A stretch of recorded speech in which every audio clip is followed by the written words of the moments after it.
What's up, everybody, and welcome to a brand new episode of Party Chat. I'm Matt, that's Dan, and that is Ash. Hello. Hello. I'm excited for this conversation. It's going to be a good one. We already teased what we were going to be talking about on our Game of the Week show on Monday, so if you haven't checked that out, make sure you do.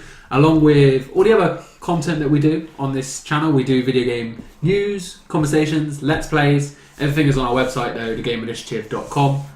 Party Chat is our weekly conversational show where we get together every Wednesday and talk about video games. It can either be our favourite video games, lists something completely stupid like sexiest video game characters or Ash's beard. This week it's topical. It's news. It's not that topical. It's still topical, but it's now over a week old because it broke last week. I very nearly called you guys to be like, right, we're pushing our other Party Chat back a week. We're gonna do that. We're gonna do this conversation now. Emergency filming session. But then I realised we're not popular enough on YouTube. It doesn't really make a difference when we talk about it. If we had a following, then we would have done it. So the fact you got to wait till now for this conversation is your own fault. Well, not you, actually. Not you. No. Everyone. Well, it is partially your fault because you need to all tell everyone to watch it. Everyone. Also, if we had a following, then we'd be doing this full time. Proper following. Oh, proper following, yeah. So anyway, we're talking about Neo this week. And that is not the one from The Matrix. This is the new PlayStation console that has been... Further details have been revealed or reported by Giant Bomb. We talked about it briefly on the Game Week show. We won't go into huge details about it here again. But basically what they're saying is it's going to be a new console with better hardware inside. That the games will have to still run on both consoles, etc., etc. But I just wanted to kind of get our opinions on this console. Yeah. So, shall I go first? Go on then. You wanted to rant a little bit. I do want so to rant. We'll let you get that out. Go on. Let's get the negative stuff out of the way. Yeah, I'm basically at the moment I'm more on the side of I'm the problem because I'll buy it, but I don't agree with it because according to the report, Sony have said that every game will have to work on the PS4 and the Neo. A game will have to have which they're calling like a base mode and a Neo mode. The Neo mode has to have at least the same frame rate as, so they can't be like, oh well, your PS4 one is 60, but your Neo one is 4K, but only in 30. It has to match the frame rate. It has to be the same game. They've said that there's not going to be any exclusive options on the Neo version, so you can't be like, if you want to be, if you want your multiplayer, but I don't know exactly what the exclusive options are. But firstly, this is my first thing. Bullshit. There is exclusive options. The exclusive options are your game will look better and run better. Correct? But that's not down to the exclusivity of the game. But it is. It's the exclusivity of the console. Yeah. Yes, but that's a hardware issue, not the software. I think what they're saying is that the developers can't build into a game, if you buy this version of the game, you get this.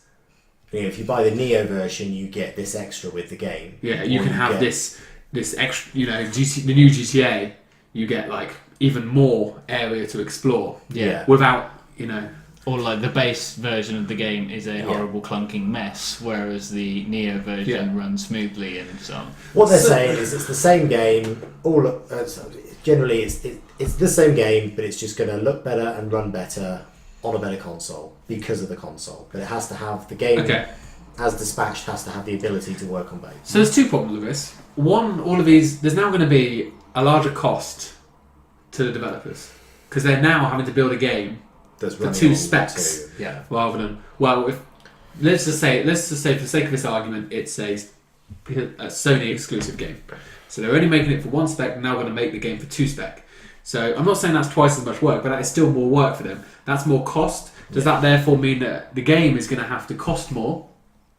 Are we going to get less content in the game and then there's going to be more in the DLC because the unit price for games has to still be $60, £50.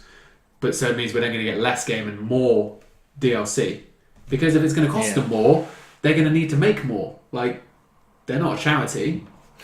Yeah, you're So right. that's a problem. I don't know how that's going to work, because I think there comes a point where, from a general games selling point of view, and the how many games are purchased on a weekly basis by gamers, at some point it's going to get to a cost where numbers are going to start to fall away because people can't afford to buy a game a week or a game every 2 weeks, and it's going to become more of a sort of niche market, a smaller market, if you like, that you're selling regular games to.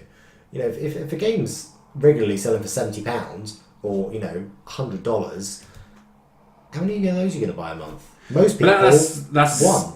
Yeah, but that's another thing is, I don't know, it's because they basically said like games are traditionally, they are like the normal price is $60 or £50. We never see games for more than that unless they're like an import or something sometimes.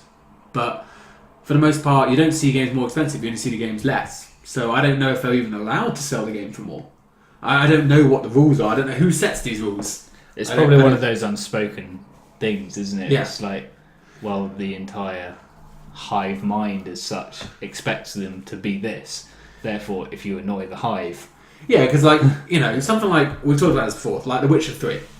That game, there was so much in that game, they could have easily sold it for £75 rather than £50. And it would have been justified based on content. Yeah. But everyone who's on, outside of the gaming circle, they're looking at all these games on the shelves. They're all £50 or £50. You've got this one game up there, £75. It's like, I'm not going to buy that fucking game. It's like 50% more expensive. Yeah. Mm-hmm. Like, why? So if we just stay on this little topic, just for another second, if, let's say, cost of games goes up to the consumer, surely then you've got your PS4, ignoring your Neo PS4.5 users, your PS4 sufferers, your PS4 users are suffering. Oh yeah, unnecessarily, and it's through no fault of their own. That's the biggest thing. Yeah. So I don't think that'll necessarily happen. That's the biggest thing. This whole move is a big FU to the 30 million PS4 owners. Is it 30, 35 million? All these people that have spent their hard-earned money. It's like, we're going to release a new console now. So that console you spent all your money on, which throughout the whole of video game console cycles, since way back in like the 80s, 90s, you've been used to this 6, 7, 8, 9 year cycle. 3 years later, if you want to enjoy that game as good as you can, you're going to need to buy another console. Yeah. Now, like for people like us who bought it at release, yes, okay, it is now 3 years. But what about the people that bought their consoles last week? I have someone like I know, like he said the other week that because his Xbox One basically broke on him, that he went and bought a PS4 out of spite. Basically, it's like, so he's got a brand new console. Yeah, and it's going to be out of date in essentially 6 months. Yeah, and like that's the biggest problem. And then also you've got the fact that now all these rumours are coming out. That's probably suffocating sales of the console now, because everyone who's been thinking about getting a PS4 is like, well, I'm not going to buy one now, not if there's going to be a better one. Exactly, yeah. Well, I mean, maybe they will, maybe they won't. I mean, like, people always buy iPhones all the time, even though... We don't know when this is potentially coming out. It could be another 18 months. But they have said that from October this year, 2016, all games must be... Well, that's to report. Again, Sony haven't said anything. Again, this is all speculation. None of this is facts as such, so... But that, like, we still could... Like, you did touch on that, but saying it could be, like, another 18 months.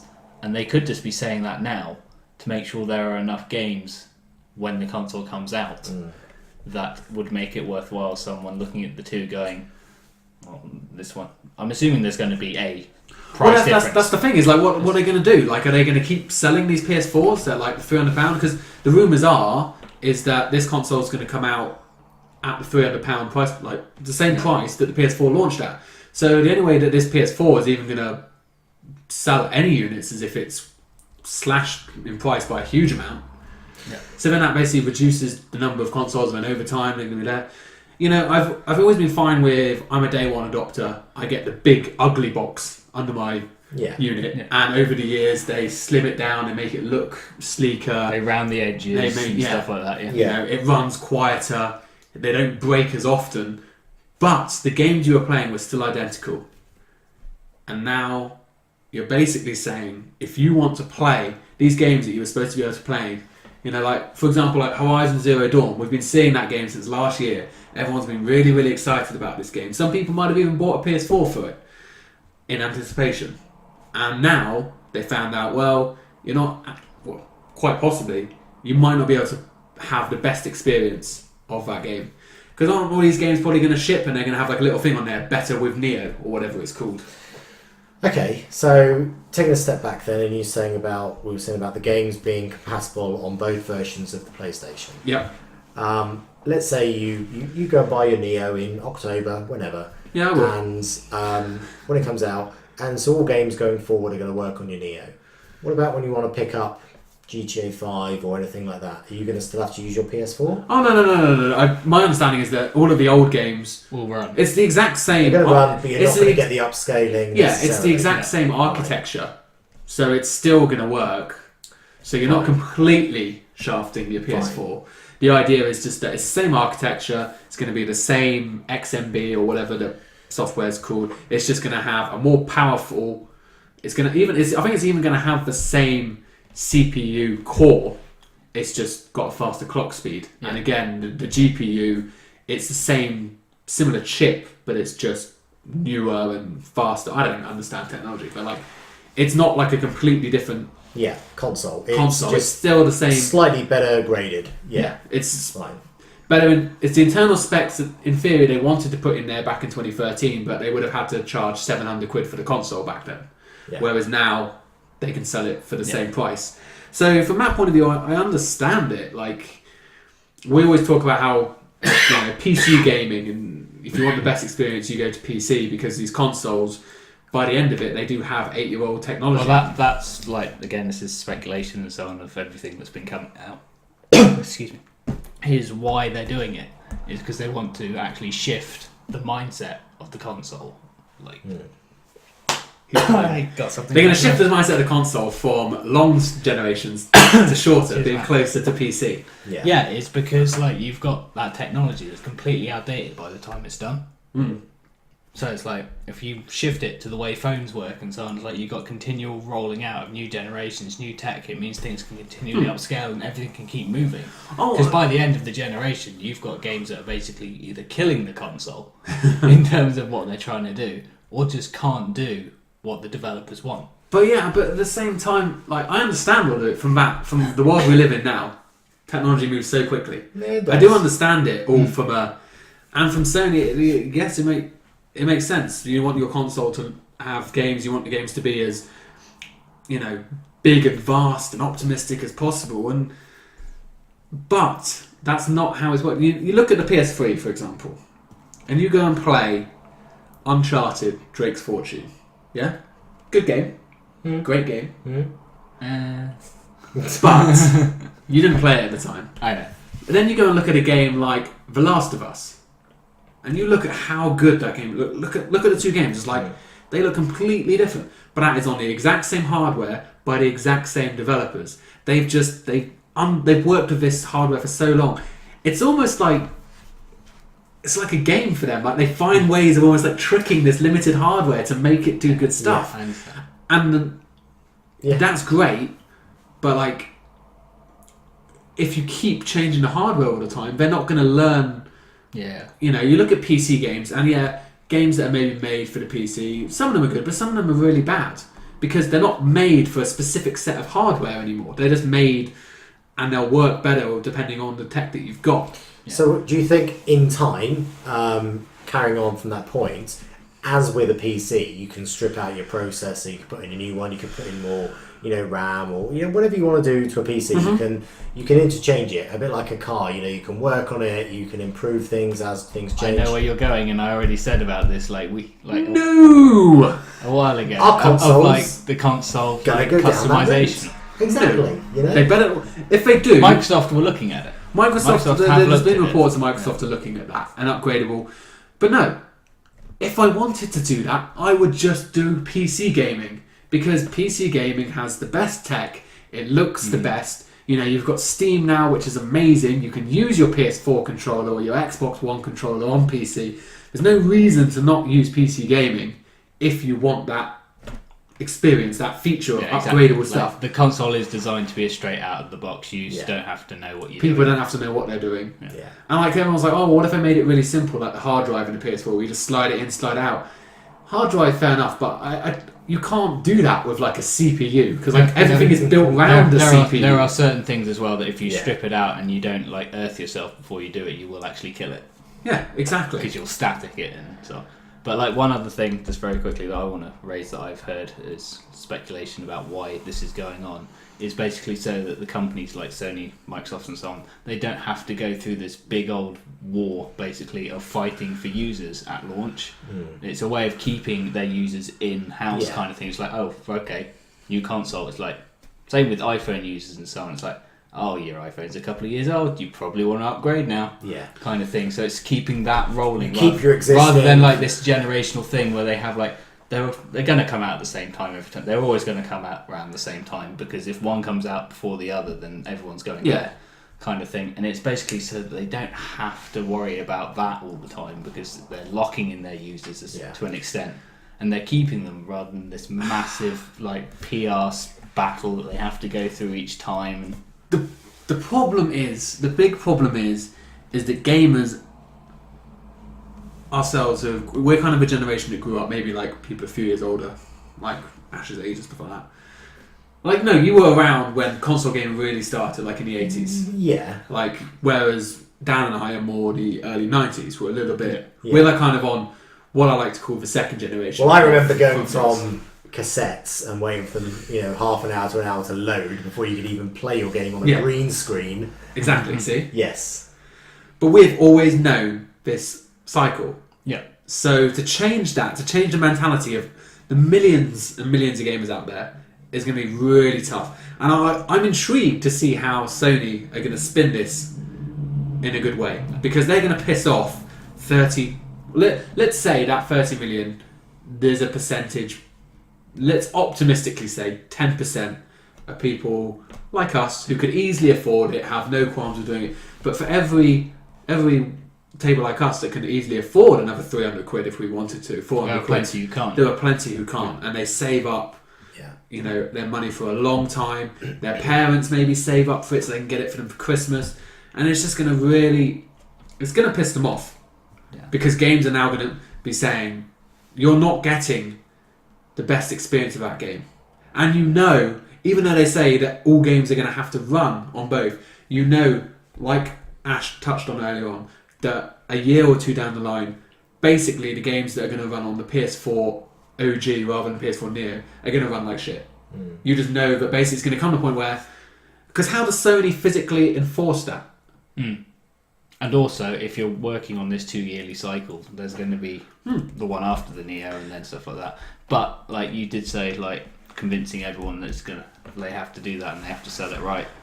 In theory, it's possible because look what's happened to everyone with smartphones. Yeah. But when phones first came out, we always upgraded them, didn't we? I've never had a phone for more than 2 years. I've always had my phone upgrade quickly. No, but like you probably, but that's who you are. You've always gone for new tech very quickly. Yeah. But there was a time where everyone had my phone sends texts, my phone receives calls. That's all I need. And then we started hitting the smartphone generation of like, look, you can now get the internet, you can get your emails, you can get all of that, and it kept layering, and now a massive amount of people are now in that continual upgrade cycle compared to what it was when they first started. But I would say that's an adoption of people who weren't in that mindset. I would also say this as well, though. Phones work differently because you get these plans where you can actually get the physical hardware on the cheap. Not by cheap, I mean like a couple of hundred. Okay, so just going back to... I accept that. I'm just saying the shift in mentality is possible. I'm just saying it has to be done right to get it to what work. Sony need to say is all PS4 users, you can exchange for an upgrade to the PS4 Neo and get like 100, 150 quid off. That's what they need to do. They won't do it because that will cost them way too much money. But that's what they should do. That's how you would get people to be excited. And this is something that just hit me Sorry, I know you want to say something. That's right. But I like saying that. Someone like Ubisoft, for example, Mm-hmm. if Xbox don't go down this route, and then all of a sudden Ubisoft are like, "Oh, so now we've got to make 2 versions of our games to go on that PS4 or PS4 Neo. Over on Microsoft, they've only got 1 SKU. That's a lot easier for us. Maybe we'll just make our game for Xbox. Mm-hmm. Yeah, it is possible. So that's another thing that Sony have to. Moving away from being negative about this, a positive thing for me, I think, is that, if we... Maybe Sony are just looking at this from the point of view of saying, you know what, it's an option for gamers. If you've got a 4K telly, if you want a better processor, you want to play the same games, if you want to spend the money, you can, but you don't have to. 100% agree with you. And I do say that's fine. And I will do it. But what I'm saying is, they're not pissing me off because I'm just going to buy it. And like you said, it's a luxury thing. But there is still going to be a lot of people out there that are going to feel pissed off. But it's not like the PS4 is a bad console. But but the games in the future... There are still people out there buying PS3s. Fucking noobs. But yeah, that's my point. You would buy what you're comfortable with and what you can afford. But when you're buying the PS4 right now, you're getting the best version of that game. Yeah. Okay, give or take maybe the PC version. I know what you mean. But you know that there's no one out there in the world who's getting a better PS4 experience than you. Now all of a sudden you know that this isn't actually the best PlayStation experience of this game. That's all I'm saying. I still think... was it not the same when people were buying PS3s and then they said, oh, we're bringing out a PS4? No, because you expected that. Because that came like in 2013 after the PS3 came out in 2006. If you're buying a PS3 5 years after it's launched, you need to know, because traditionally it's been about 8 years. So you know that cycle. So when someone was buying this console in 2013 or even 2014 or 2015, they were thinking, okay, this console is going to be good till 2020 when they bring out the next one. So in closing out, we can Unless say... we're just seeing a shortening of the generational cycle. I was going to say, in closing out, we can say that we don't really know for certain anymore what we can expect in terms of cycles of consoles. Are we going to see just this, upgrade, if you like, of one console and then eventually a whole new console? We'll wait and see. All of this, we should say, is complete speculation. It looks very real though. When Sony come out in June, when all the conferencing stuff is happening, and they just say, here's our new console, the PS4 Super Slim. Yeah. And everyone has already lost their minds on the internet yelling at everyone else, and all it is a slightly thinner version of itself. There's too much going on. This thing is real. Yeah. I would bet good money that this thing is real. Either way, I think one thing you can guarantee is that I will buy it. We can guarantee that. We can guarantee that. I was going to say that we'll keep everyone up to date with. We will. With what's going on, and as and when rumour becomes fact, we'll. This is closing out. This is my pro tip to Sony's PR, which I know is watching intently. Don't do this. Just release the PS5 in 2018. You'll piss off a lot less people that way. Is that also the year you predicted the console generation? No, I said 2019. But it's like, if they're going to release it now, just wait another 18 months and then do the whole new console. Yeah. Well, to be honest, if they are announcing it at the end of this year, and it's an announcement rather than a release for the end of this year, then it would basically just be an end of generation. But it's not. That's what I mean. It's like a half. It's a half measure. They're not going. They're too scared to cut off the PS4, so they're trying to make a makeshift. Yeah, and quite rightly so. They shouldn't just cut it off. But we will wait and see. We will. That is it for this week on Party Chat. Let us know in the comments down below what you think. Became a little bit more party yell at one point. Hey, I am just thinking of the consumer. That's basically passionate debate. I'm passionate about people being screwed out of money. Like, I don't care. Like, I'm screwed out of my money on a daily basis by people. Sorry, I'm just trying to drag this out for a few more minutes so you can split it in two, and therefore we've got Party Chat for 2 weeks. No. It's been a little bit longer this week. We normally get 15 to 20. This week's 25, but a lot to talk about. And this is why we didn't discuss it on the Game of the Week show, because Otherwise, we'd still It be would have been an filming hour. that We one. would still We be. would. We would. And I could talk a lot more. There's a couple more things I would have said, but Yeah, please don't. I might write in it. I might write a feature about it as well, so I can type angrily as well. But let us know down below what you think of this. Is it a good thing? Is it a bad thing? Are you on the fence, in the middle? Can you not make a decision? Let us know. But for now, thank you, Dan. Thank you. Thank you, Ash. Thanks, guys. And everyone out there, thank you for watching. We will see you all next time. What was And that at the end?